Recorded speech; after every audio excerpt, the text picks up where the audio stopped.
Hey there pals, just wanted to give a quick disclaimer in this video before we get started. The date is now November 8th. I meant for this video to come out on Halloween, October 31st, but stuff happened in my life and I kind of got sidetracked with everything going on in my personal life. But nonetheless, I hope you'll enjoy the video. It is the year of 2020, so time doesn't exist and all that, so just pretend it's Halloween for today and I hope you enjoy the video. Thanks again for watching. It's the month of October, that time of year where reviewers like myself make the obligatory scary video game review. Make no mistake, you may be in your mid-20s watching this and the only thing that's scary to you is wondering where your life went wrong like me, but there's still plenty of things to be scared about out there. You got things like vampires, werewolves, internet bills, the thought of Anthem 2, Frogger the Great Quest. What was that last one?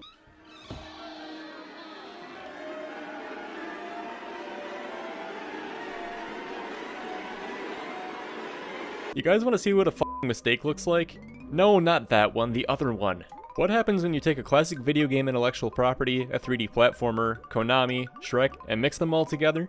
Well, you get Frogger the Great Quest. The grossest thing I've probably ever held in my hands. I can't tell what's scarier between the front of the box or the back of this box, but it can't be nearly as scary as what's inside the game itself. Before we go ahead and dive headfirst into this abomination, there's something I need to get off my chest.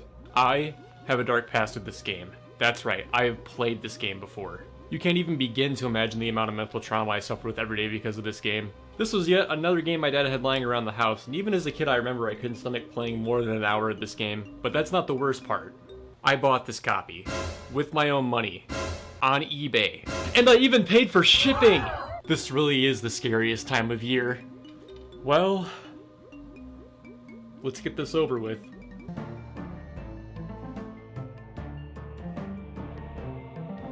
I can't do it. I can't go back. Okay, fine. In the spirit of Halloween and for the sake of the people, I'll do it. So as mentioned earlier, this game was made for a younger audience in mind, and the reason I bring this up is that the story for this game is probably one of the most simplistic I've ever played in a video game. The story is told in the style of a fairy tale, where our opening scene sets up this grand, complex adventure. The scene opens up with our green-toothed nightmare talking about how he yearns to be free and wants adventure and excitement in his life. I want to zap new bugs, swim new streams, be frog loose and froggy free. Also, as if this game doesn't look bad enough, they also gave Frogger the most ear-grating, annoying voice possible. It somehow sounds like an even more annoying version of Urkel, and it's just terrible. Anyways, their conversation is quickly interrupted by two kids who sound way older than they're supposed to. His head hit a rock, and he was killed, just like that. Also, why are their parents letting them fish alone this late at night when there are mutant frogs about? Anyways, one kid tells the other a story that can pretty much be summed up to the Princess and the Frog story. You know, normal kid conversation at this age. Lurking in the bushes like a creeper, Frogger is a little too excited by this story that it makes me uncomfortable, but then my eyeballs are quickly assaulted with this image. Here you are, you little slime bucket. Jesus f***ing Christ. How did I survive this game when I was a kid? Get him! Oh yeah! Come to daddy! So cool! That was a close one, Shaw. Those frogs literally just watched those kids get murdered and didn't do anything about it. Frogger, a tale of love, adventure, and murder. Convinced the story he just heard was real, Frogger then gazes upon a shooting star and makes a wish to find a princess. I wish I may, I wish I must find a princess before I bust. I'm not clean enough. After his wish is complete, oh god, not her. So upon making his wish, Frogger summons the, get ready for it, Fairy Frog Mother. Who is in my opinion one of the most annoying things about this game besides Frogger himself. But basically the Fairy Frog Mother grants Frogger some powers for his adventure and he sends off on his great quest. Yep, that's it, 5 minutes. 5 minutes of a painful to watch cutscene that can basically be summed up to, Frogger is horny. That's it. That's the game. What a riveting narrative we have here. Okay, so before we talk any further about the story, or lack thereof, I absolutely have to talk about the gameplay because you're not going to believe this. So upon first glance, you'll probably think that this is just the result of yet another company trying to tap into the make an iconic video game character into a 3D platformer situation. I mean, it worked out for Bubsy, so why wouldn't it work out here? There's levels to explore, coins and collectibles to find, and hidden areas to discover. So what's the problem? That all checks out okay, so it couldn't possibly be that bad, right? Wrong. Okay, so where to begin? Okay, well, let's just start off the first level and go to this main area and just explore a bit. You just picked up a coin! No kidding! Anything else that's obvious that you'd like to point out to me today? You just picked up a gem. This is a magic stone. To eat a bug. Stand next to it. You just picked up a gem. Look, I understand this game was intended for a younger audience, but the fact that she has to say something every time I perform any kind of action combined with her annoying voice makes me want to hippity-hoppity into that goddamn river down below and drown myself! Anyways, after she stops talking finally, we're left to explore the level and just learn the mechanics on our own. And let me just tell you, they're terrible. So we're gonna go through Frogger's mechanics point by point. Ever wanted to see me bitch about the most minuscule thing in a video game ever? No? Too bad. So let's start with the jumping. So one has to ask, how can one video game company mess up the simple act of jumping? Well, good question. So they try to make the mechanics of this game look like the movement of a frog, which in itself is clever, I get it. However, every jump Frogger does is a high jump and it's never consistent. Jumping on platforms accurately and neatly is a pipe dream compared with the god-awful camera angle that fights with you so often, even if you try to move it manually. So you'll spend a lot of time falling off ledges and having to climb all the way back up multiple times. Not to mention every time you jump, it's paired with this boinging sound effect and well, yeah, that's annoying.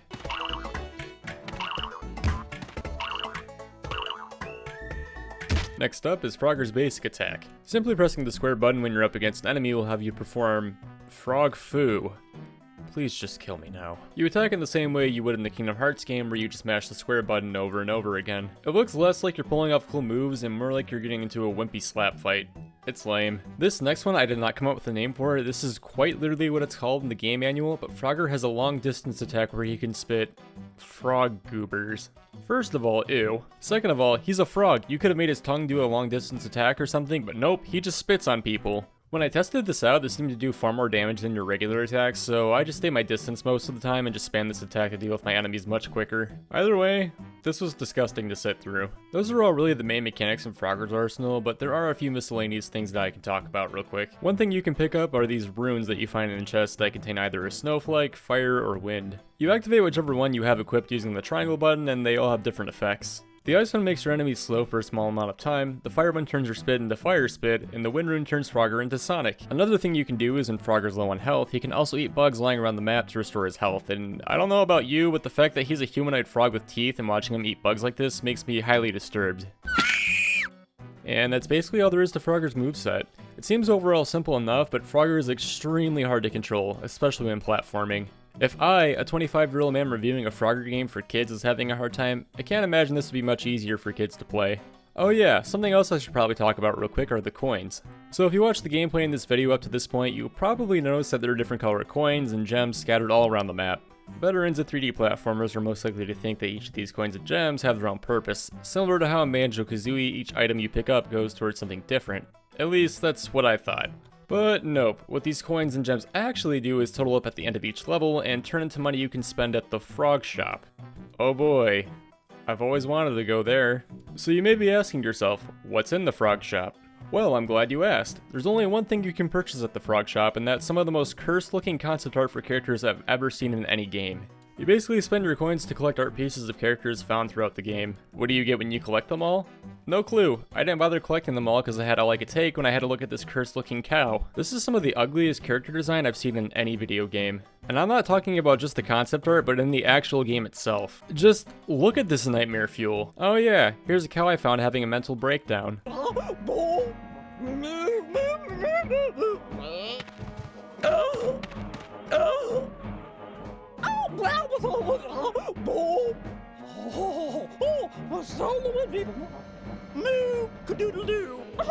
But that's basically the gameplay in a nutshell. Nothing amazing or groundbreaking, but enough to pass for a 3D platformer, I guess. Now let's get to the worst part of this whole thing, the story. So there's not really much to talk about in the grand scheme of things up until the very end, so I'm just going to talk about some of the parts of the game that I found either hilarious or worth mentioning. But just know this game is one giant fetch quest. You're essentially doing favors for the main characters of each level to get closer to this fabled princess, only to get paid and switched and do more favors for other characters. It feels like they did this to pad things out since the game's only 3.5 hours long, but that's somehow still too long for me. This game felt like an eternity. Anyways, after you complete the first tutorial level, we enter Bog Town. We have to find a way to get to the princess, but first we bump into a kid and he says the most accurate description of Frogger I've heard in this game so far. Who are you anyway? A goblin? We're then informed that we can take a cable car that's run by Bruiser the Bear, but first we have to get honey for him. Get it? Bear, honey? Okay, well that should be fairly simple enough.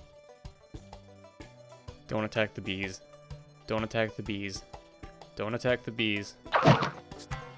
Stranger, stinging, stinging, stinging. Oh god, why did I attack the bees? Anyway, we give the bearers honey and move on to the next level. We're then greeted with this terrifying image. I'm 95% convinced that this is what steals your children in the night. This next level takes place on a riverboat and it's fairly short. We're looking for this fabled river princess. After interrupting some cats in a game of poker and then beating them up, we come across this angry looking crocodile.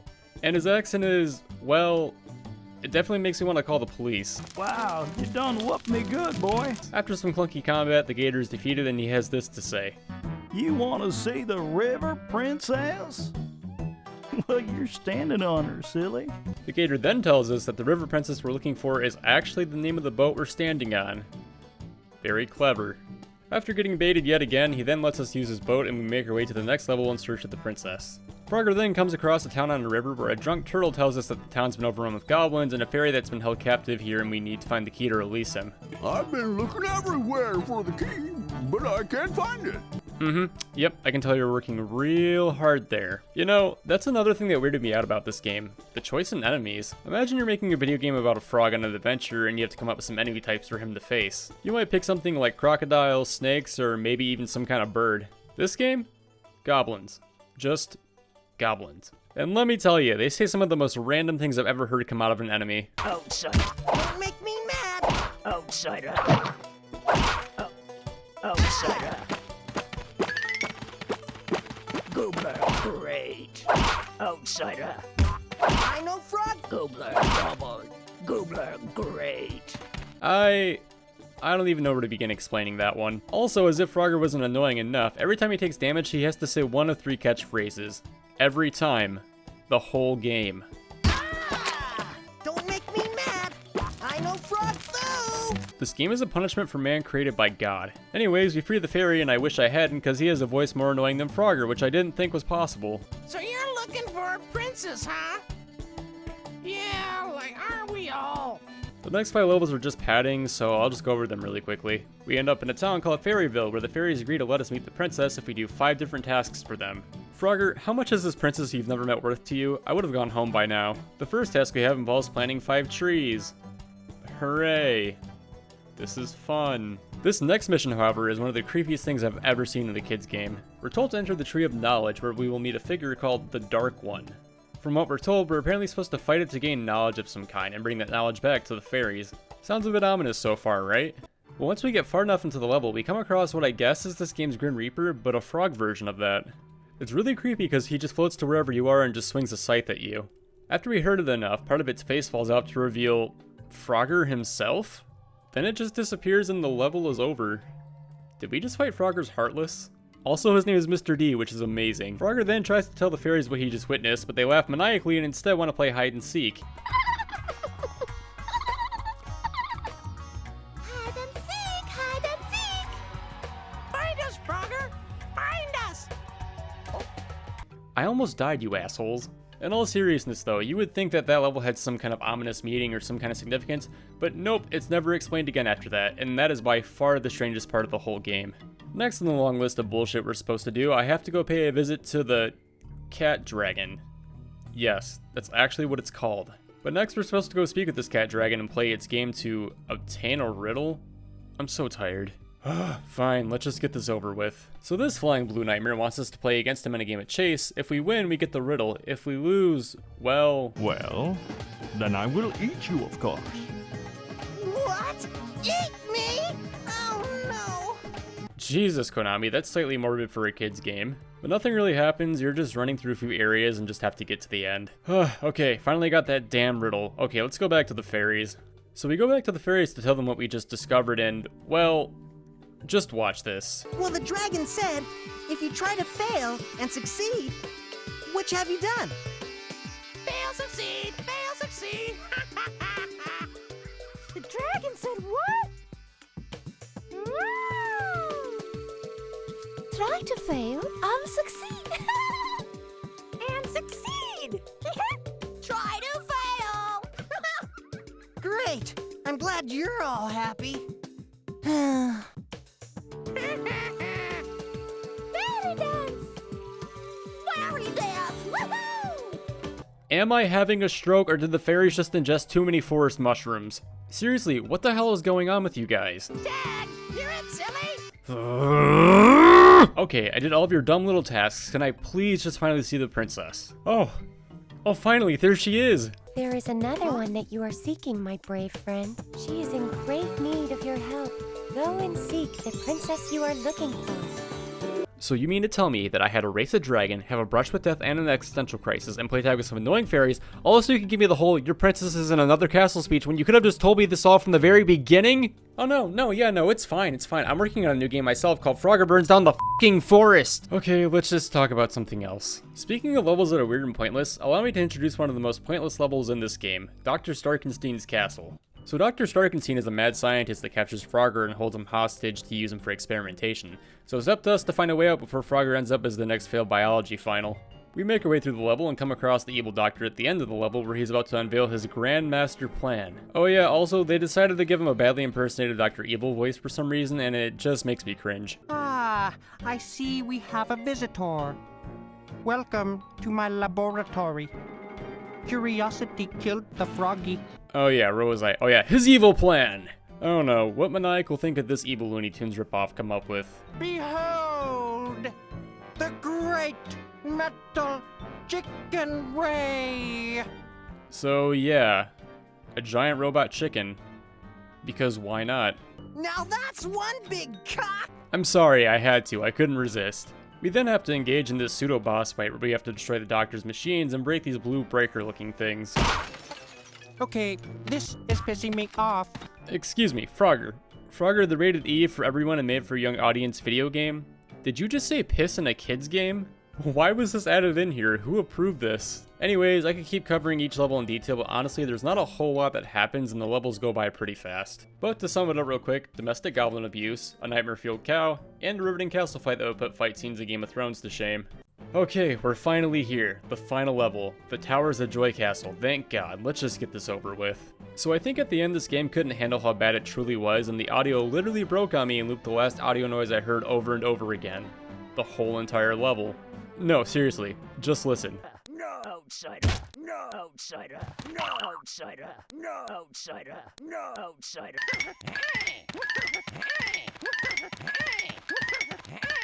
No! No! No! No! No!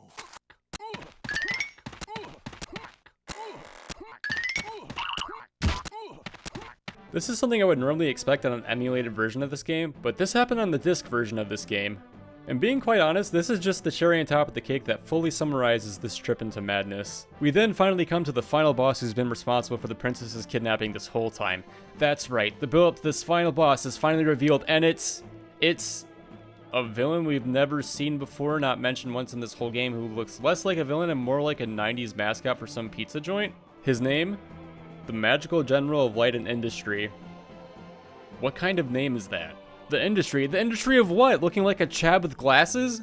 The boss fight is as much of a joke as the rest of the enemies in this game, where all I did was just stay at a distance and spit on him like the filth he is. Eventually he gives up and we steal his magic sword. Then, just watch this. I will not be stopped. I will not be defeated! You think you have won, but you only delay the inevitable. The princess is mine. The kingdom is mine. You have not seen the last of me. You've got a pretty high opinion of yourself, monkey butt. Frogger, who allowed you to speak? But yeah, the villain jumps out the window as if Konami expected this game to do well enough to warrant a sequel, but we all know how that went. Anyways, we then enter our final cutscene to wrap up this whole story. What? This is my prince? Trust me, I'm just as disappointed as you are. Frogger then kisses the princess. I'm uncomfortable for the 42nd time in this video, and he becomes a human and they all lived happily ever after. At least, you would think that, but after the credits are finished, it shows Frogger fighting off more enemies in his frog form, so what was even the point of all this? The last scene we see is of the villain from the final boss fight from earlier and the game comes to a close. It seems to me like Konami was really banking on this game doing well, but ultimately it just did terrible. And that was Frog of the Great Quest, and sweet fuck, I'm so glad it's over. I know I said Halloween is all about facing your fears, but this is far worse than I remember. Even for a kid's game, the gameplay is overly simple, the story makes little to no sense and throws things in at the last minute, and has some of the worst looking and sounding characters I've ever seen in any video game I've played. It really amazes and confounds me that they took one of the most popular IPs in gaming history and butchered it just for the sake of trying to write off the success of 3D adventure games.